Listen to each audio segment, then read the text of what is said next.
वन्दे पौष्कारं ब्रह्महरीश्वरतीर्थं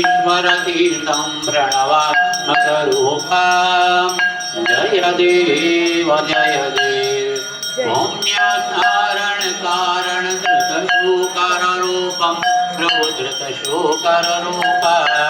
विष्णो यस्मिन्तीर्थे रूपं श्वेतधरं नैरतकोणे मनुजा शिवदूती सुखदा प्रभु शिवदूती सुखदा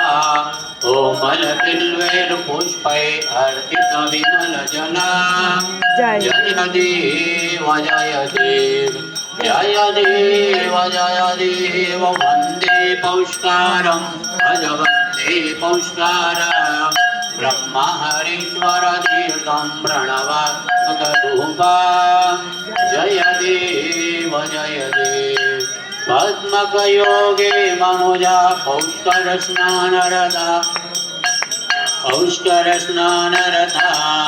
येषां पापहरं प्रभु नमामि सुरवन्द्यां भक्त्या ध्यायति नित्यम् अगणितदुःखहरं प्रभु भवकृतपापहरं इदं पुष्कर वन्दे मुनिजनज्ञानप्रदां जय देव जय देव जय देव जय देव वन्दे पौष्कारं भजवन्ते पौष्कारः ब्रह्महरीश्वरतीर्थं प्रणवात्मकरूपं जय देव जय देव।